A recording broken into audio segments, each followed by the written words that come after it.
I have no idea where I'm going with this. Are we rolling?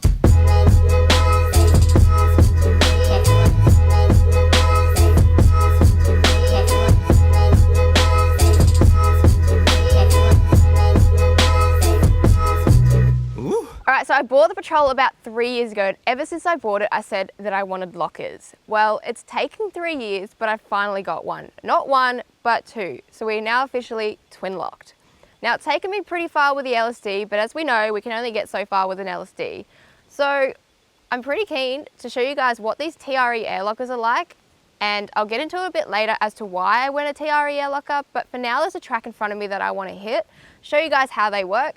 I want to show you the difference between driving on an open diff, rear locked, and twin locked. So without further ado, I won't hold you up any longer. Let's go check out this track and see what they do.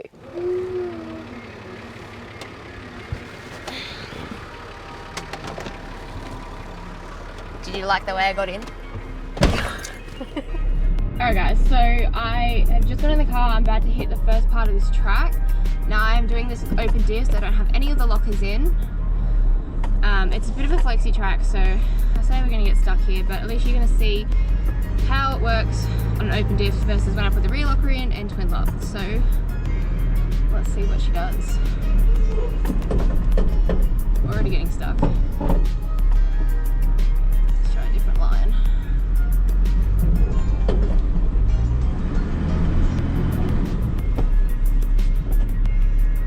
See if we can get past this point. Trying steering it differently.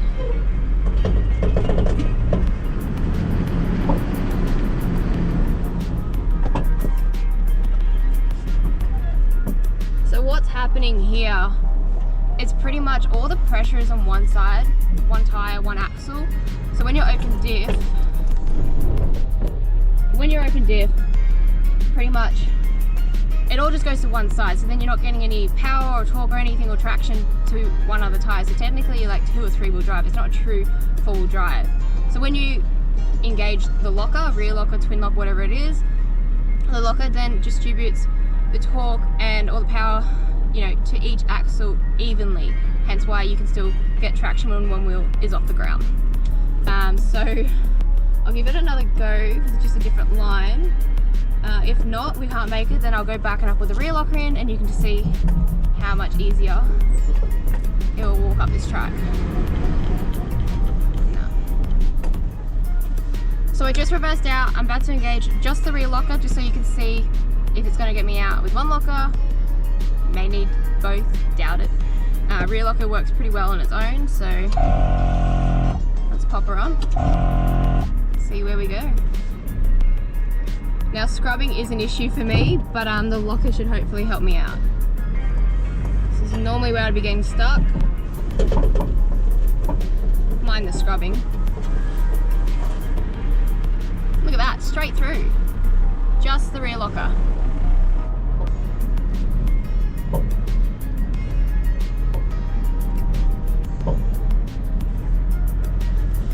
Alright, so I'm about to go up for a third time, or second time, because I didn't really make it on the open diffs. Twin lock this time. Yes, steering is a bit harder with the front locker.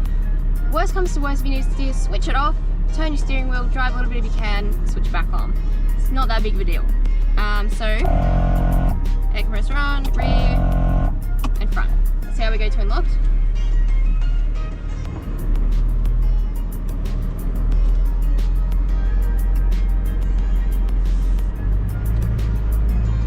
Now we didn't struggle necessarily rear locked, although I did feel the front losing traction just a little bit, so it'll be interesting to see how it feels with the front locker in as well.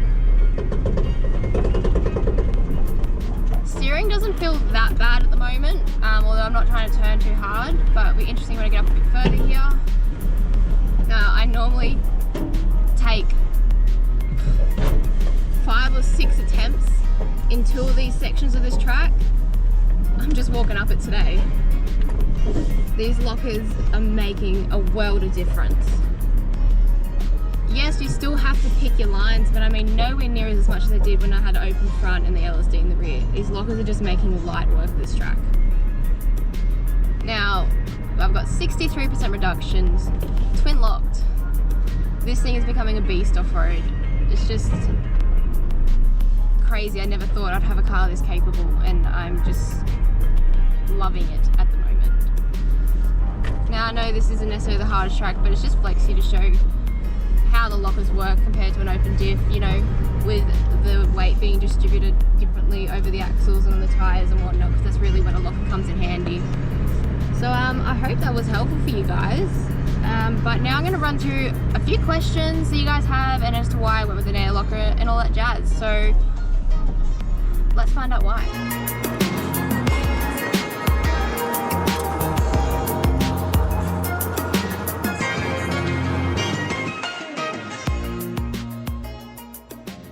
So this is what I love about Coffs Harbour. Literally 10 minutes from the beach, you're out in the dirt and you're hitting some awesome tracks that lead to pretty good lookouts just like this one. Now, I hope you guys seen the difference between driving an open diff and rear and twin locked. Now, I'm pretty happy with the TRE air lockers I've got here. Now, the reason I went for them is I've done a lot more research into air lockers than I have e-lockers. And my theory behind it is my mechanical terms are a little bit off, and I'm not a mechanic, and I can sort of fix things by myself. And I thought if something was going to go wrong with an air locker, it'd be an airline or something easy that I'd be able to fix myself. With an e-locker, it's a little bit more complicated, and it's something just sort of scared me away from them a little bit. Also, air lockers have been around forever, and now these TRE air lockers are a 3-pin style, so they're like the ARB old school lockers that most of you are familiar with and love. So they're a very similar design. They're still a 3-pin, but most of the ARB new ones are a 4-pin. 3 pins, just that little bit stronger. So I'm pretty happy with them. Now, the best part about these lockers, you can get twin locked just like me with an air compressor for $1,890, and they have afterpay. So if you're in the market for lockers, definitely look at Pagpac. I'll put all the details in descriptions so you can contact them and have a look at their page. But I don't think you've come across lockers this affordable. Now, the reason I didn't get them for so long is it just wasn't in my budget. I mean, I probably did a few mods that I should have not have done and got lockers first, but here we are anyway. So why get a locker? Well, just because your car says it's 4-wheel drive doesn't necessarily mean it's a true 4-wheel drive. So what happens when you have open diffs?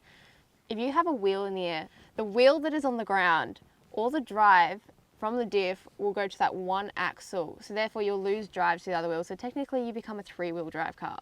When you install a locker, that locker will distribute all the torque evenly to both axles. Therefore you're not losing drive to any of your wheels. Hence why you're not going to lose traction and you're going to climb things a hell of a lot easier. Now, I'm no mechanic, but this is just my general research. I just wanted to show you guys what these lockers did in my car. I do recommend that you speak to a locker professional. So Pagpac is the company I went through. I spoke to Jesse. He was very helpful and helped me understand them a lot better. If you have any more questions as to how they exactly work, then go over and check out Pagpac, and I'm sure they'll be more than happy to give you all the information that you need. So some people may ask, if I have a good LSD, do I need a rear locker? Well, LSDs are a clutch-driven system, so they do work pretty well, similar in a sense to how a locker works, but in an extreme off-road situation, they pretty much just become as good as an open diff. So lockers literally lock them in. You're going to have constant drive to each axle. You don't have to worry about it slipping. If you're wondering, should I go front or rear? If you have a very good LSD, then you can probably get away with the front locker on its own. It's a more affordable option, although as we all know, twin locked is the ultimate setup.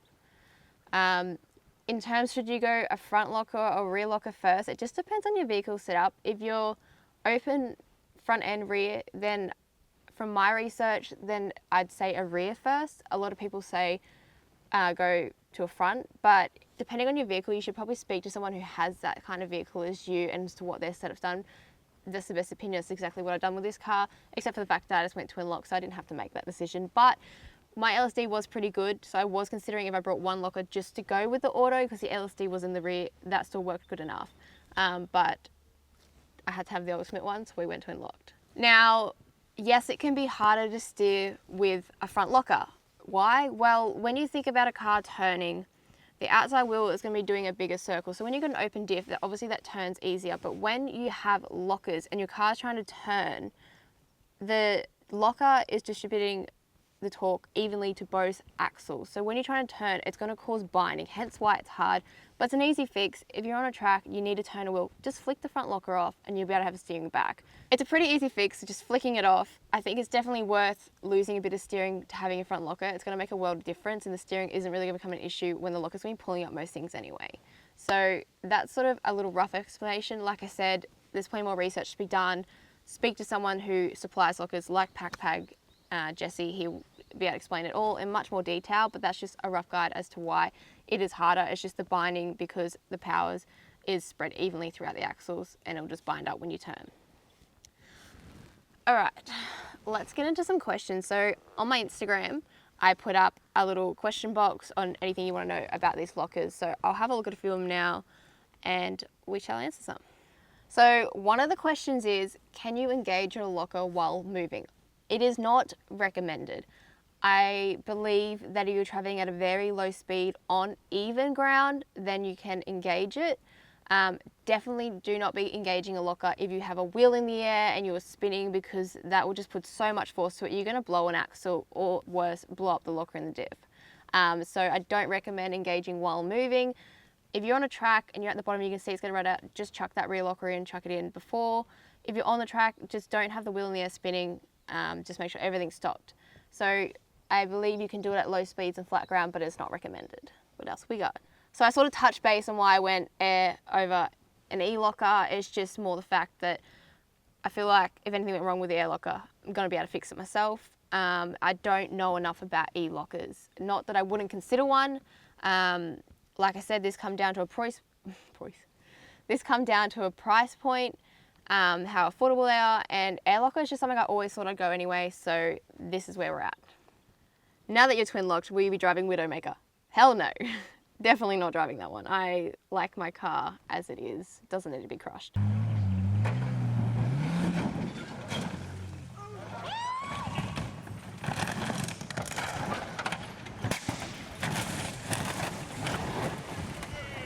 What made me go with the TRE Air Locker over the more expensive trusted brands? Like I've said before, it's the price point, it's just affordable.